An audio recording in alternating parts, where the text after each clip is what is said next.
ravnopravno novinar i književnik. Zahvaljujući novinarstvu, od 70. godina beležio je reportaže, članke u Zavičajnom listu, Glas Podrinja, Radio Šapcu, TV emisijama. Vremenom sve to preraslo u literaturu, a Dragan Filipović autor je 16 samostalnih i 6 grupnih knjiga. Kruna, trilogija u koju je utkano 40 godina prikupljanja materijala i arhivske građe, razgovora sa preživelima i drugih saznanja. Prva knjiga Vojnikova Breskva, pa onda drugo i dopunjeno izdanje 2017. Komad tajna i evo završna knjiga ove trilogije ili ciklusa Beleg od bajoneta, kao možda i najvažnija, samim tim što je završna i posljednja u tome, ali i po svojim pripovetkama, jer je Šabac u središtu i sve ono strašno se živalo što su nam, povlačeći se sa Cera u prvom ratu, bežeći posle izgubljene bitke, ti kulturtregeri, ta civilizovana nacija poklala, pobila, nabila na kolas, streljala, ubila, strašne zločine, počinila neverovatne zločine. Sve sam ja ovdje zabeležio. Već prvi čitaoci kažu teške su ove priče, ali su neophodne za nezaborav. Osim nekolicine dokumentarno zabeležene priče, jer, kako kaže Filipović, nikakva umetnička sloboda ne može da zameni ogoljeni dokument o zločinu. Sa mnogim akterima se i lično sreo.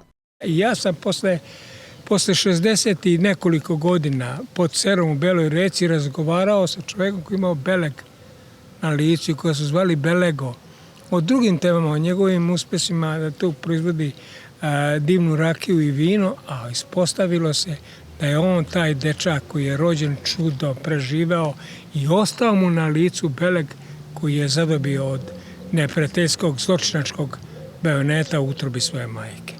To je ono, ako smijem da ovo kažem, želeo bih da nisam bio svestan do pred kraja ove knjige. Evo u ovoj knjizi prvoj, Vojnikova Breskva, evo je ovde, da je život pobeđuje, da je svetlost na kraju svake moje knjige, uprkos težini, uprkos patnji, da je ovaj narod nepokoran, da je nepobediv, da koliko god ga više uništavali, on uvek buja, uvek se rađa, kao i život, kao vaskrsenje Hristovo. Posle smrti tog vojnika od mine, iz njegovih usta je izrasla predivna breskva. Komadu tajna, kada je komadić tajna koji je mladi dao braći svoj, dao oficiru, preživeo je taj brat, preživjeli su i neki vojnici koje je oštitio. A ovdje preživeo je taj dečak koja je beleg zakačio po obrazu. Znači, pobjeda života. Literatura i pisanje za Dragana su bili spas u vreme koronavirusa. Ali ono što bih želio da kažem za mene je da sam ja toliko ušao u ove likove i sve, da sam ja 1,5 godina potpuno bio živeo u svetu ovih ljudi. Imao sam probleme povremeno, morao sam završiti na koronarnoj jedinici zbog priče Danilove oči. Volao bih da skrenem pažnju na nju čitaocima. To je koliko teško, toliko je i snažna poruka. Jer sve su ove priče istinite.